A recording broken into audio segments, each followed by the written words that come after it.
Bonjour. Alors, afin d'aborder les textes de Haraway qu'on va étudier, je vais commencer par, comment dire, tourner un peu autour et notamment faire des rappels sur le féminisme en général, ces vagues, comme on dit, première, deuxième, troisième vague, afin que vous voyez comment elles se positionnent et pourquoi elles se positionnent plus particulièrement du côté des femmes racisées et aussi des hommes racisés en matière de féminisme. Donc, je rappelle ce que c'est que ces vagues. Alors, c'est très facile d'avoir un compendium sur le sujet. Voilà, le meilleur bouquin sur le sujet, c'est Comprendre le féminisme par Boursier et Alice Molinaire qui a fait les dessins. Je crois que certains et certaines d'entre vous l'ont eu comme prof à la fac, prof de PAO, donc vous devez la connaître. Bon, ben, c'est elle qui a fait les dessins de cet ouvrage, qui est vraiment très agréable à lire, très facile à lire et qui positionne extrêmement bien la question du féminisme. Les illustrations sont fort intéressantes. Par exemple, ici, vous voyez, égalité homme-femme, hein, effectivement, bon, voilà des gens qui sont égaux, si on peut dire, dans le malheur en question. Euh, donc, voilà, j'ai du mal à parfois. Alors, c'est encore ça. Attendez, j'ai du mal à passer les photos. Voilà, alors vous reconnaissez ici Virginia Woolf, hein, Une chambre à moi, c'est déjà ça. Vous savez qu'elle a écrit un livre intitulé Une chambre à soi.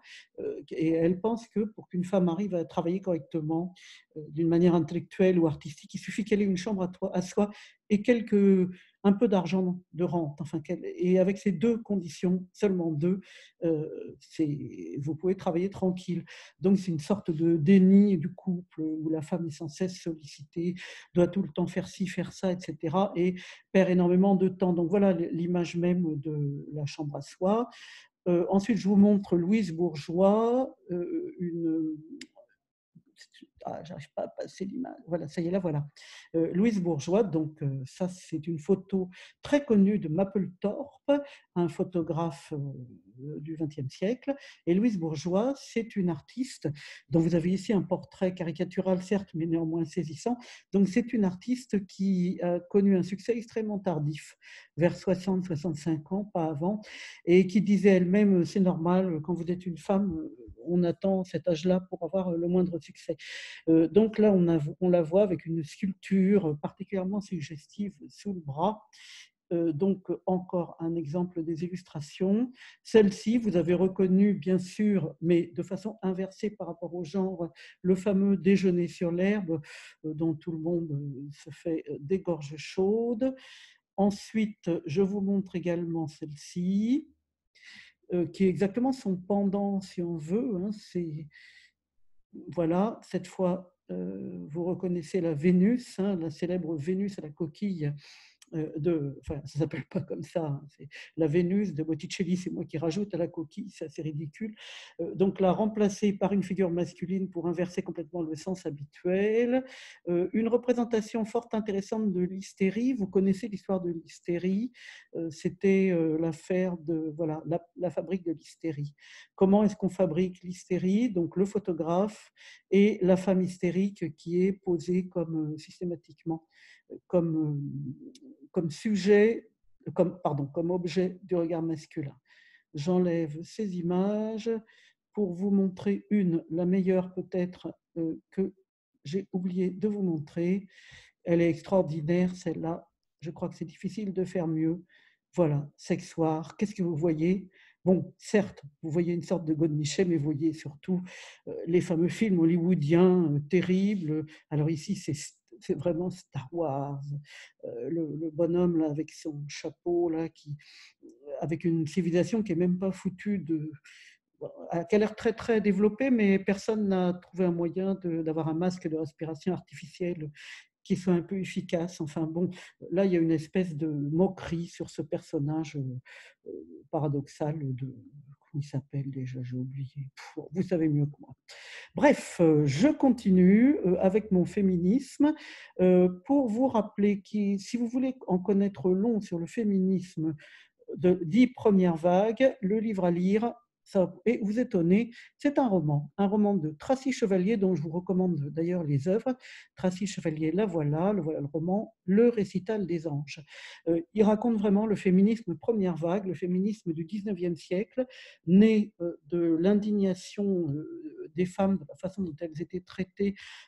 On en a parlé hein, déjà, la puissance paternelle, le code Napoléon, bon ça c'est pour la France, mais en Angleterre c'était guère mieux, et donc le ravalement des femmes au statut d'absolu mineur, avec impossibilité de vivre une vie normale et libre, le déni fait aux femmes de la reconnaissance d'elles-mêmes comme êtres, a suscité donc un premier féminisme dont vous avez dans ce bouquin, par ailleurs assez triste, une image terrifiante et à la fois terrifiante et vraie, puisqu'il s'agit très nettement de femmes qui ont, il y en a une qui s'est jetée sous les pieds d'un cheval, enfin vous voyez des femmes qui se donnaient la mort, qui refusaient de manger, qu'on forçait à manger dans les prisons.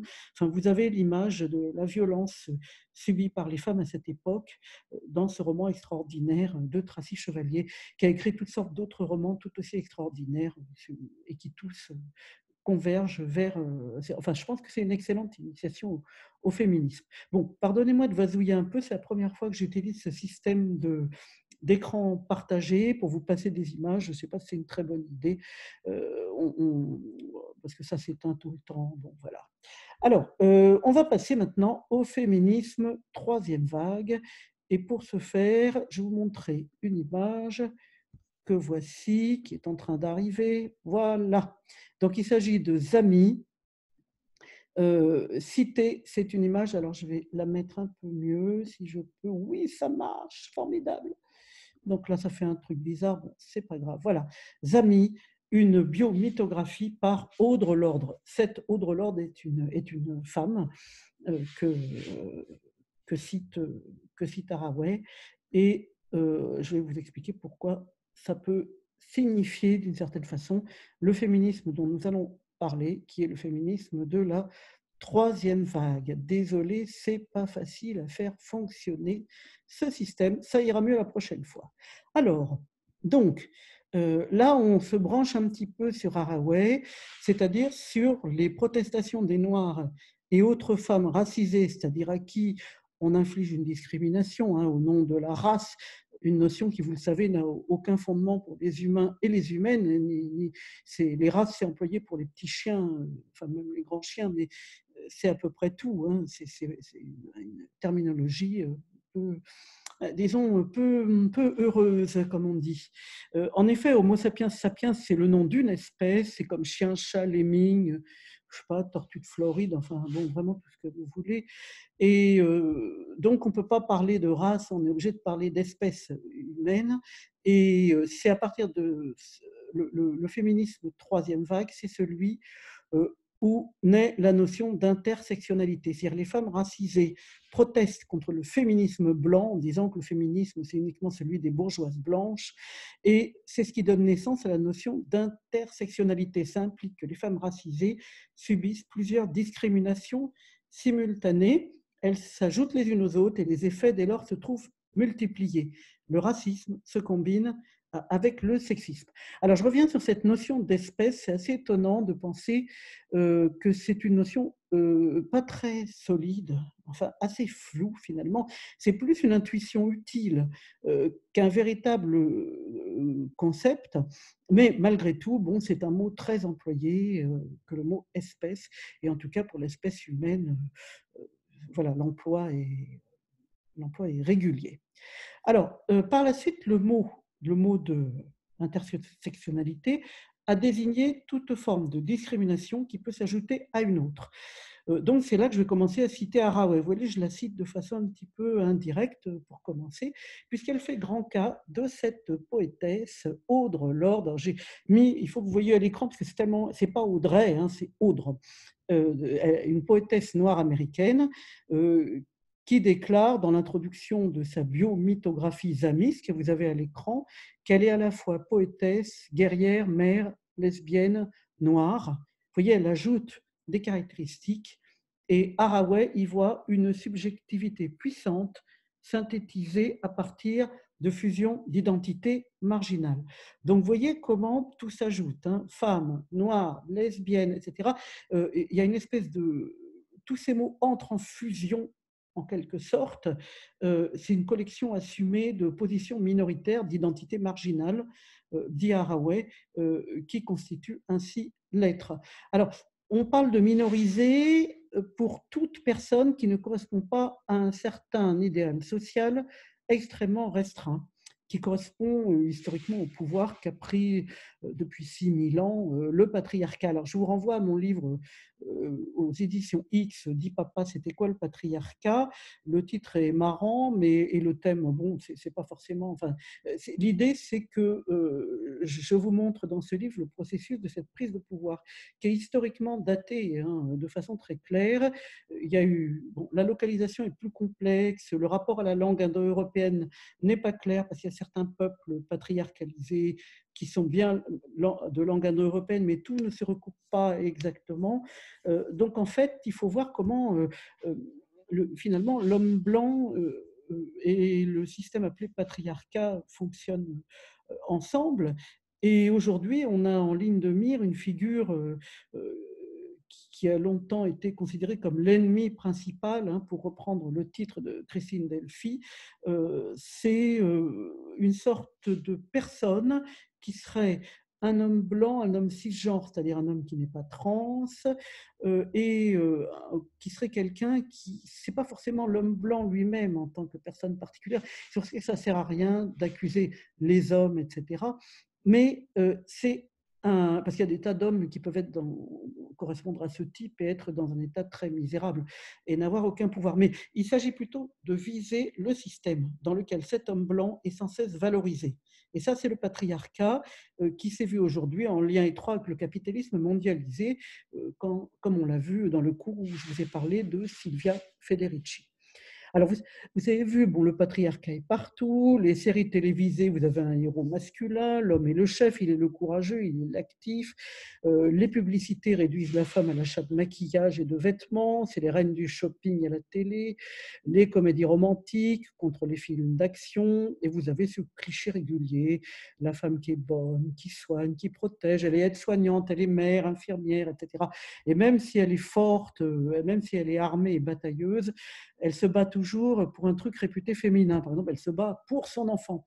Et le cliché de l'homme qui combat avec les deux camps, le récit, et voyez même l'histoire de France elle-même, qui n'est tissée que de noms d'hommes, de rois et de guerres.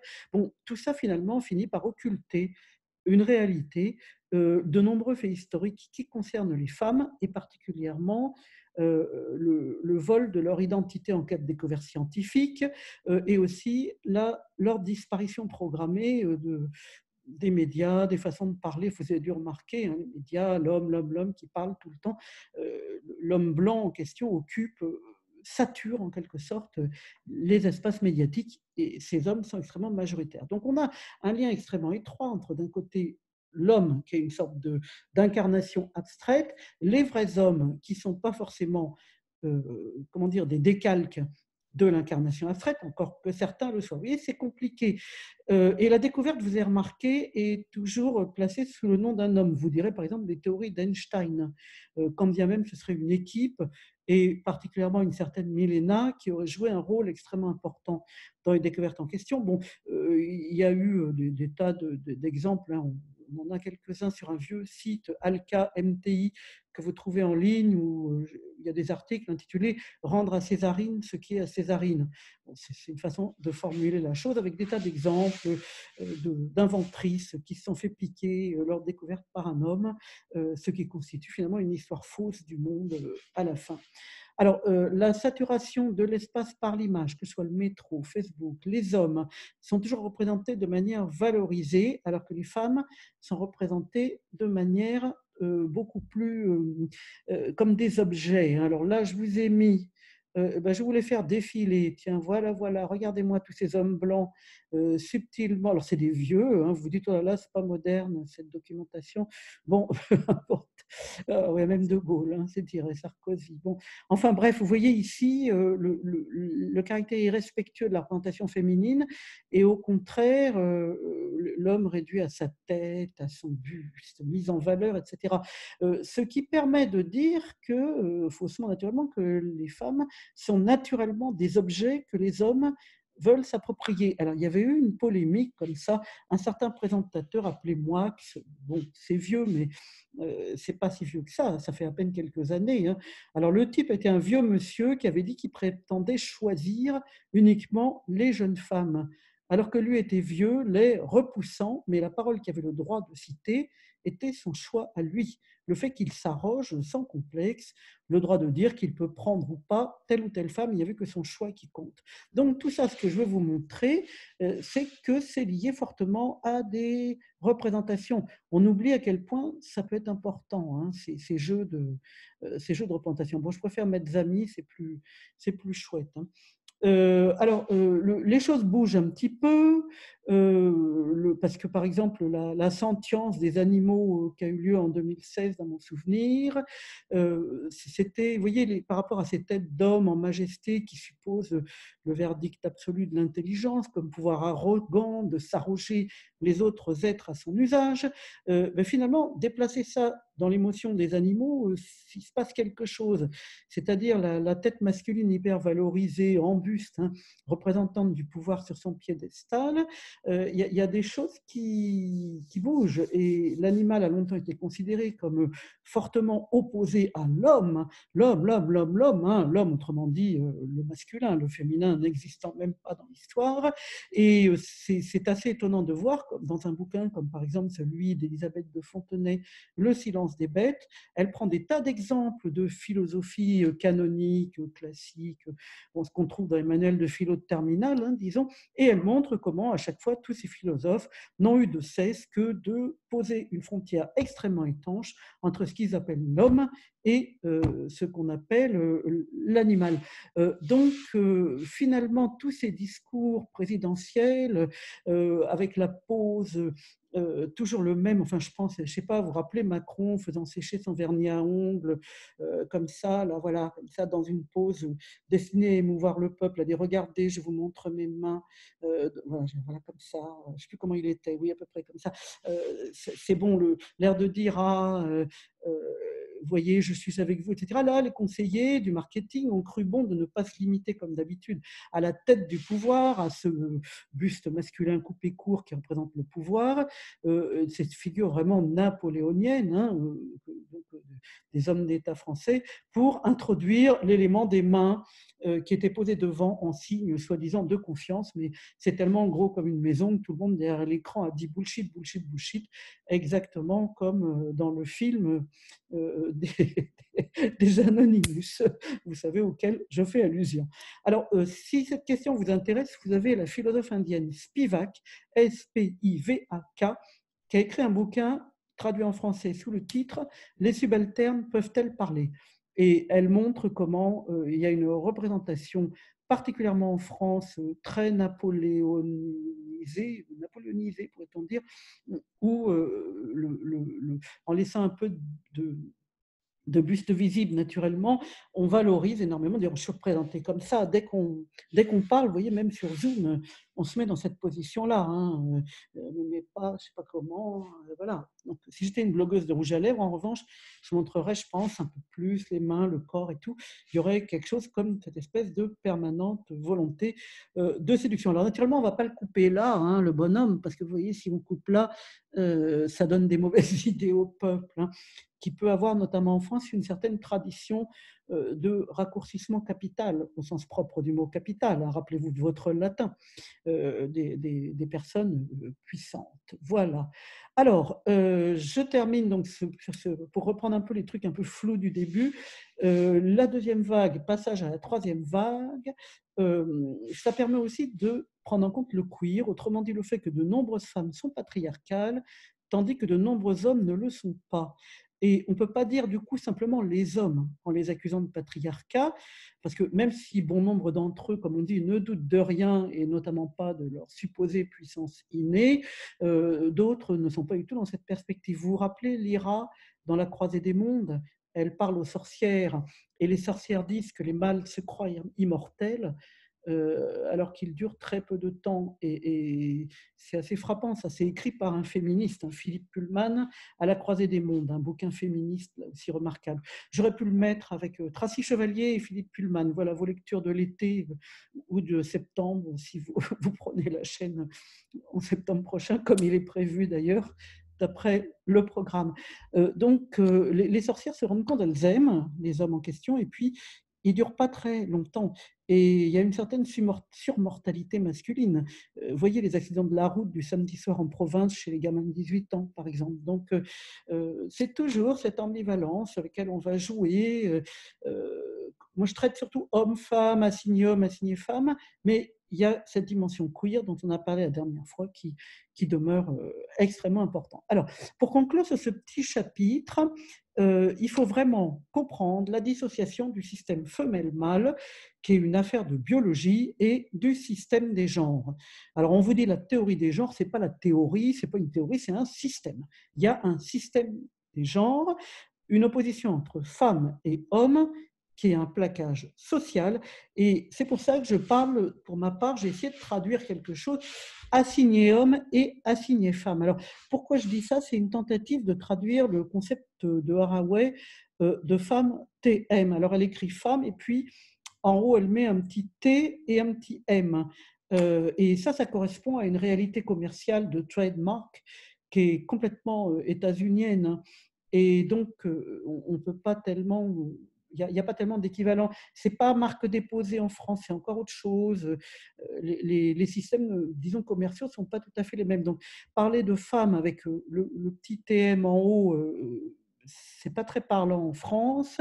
Alors, par ailleurs, Haraway parle de la fiction courante de l'homme et de la femme avec des grands H et des grands F dans son manifeste cyborg.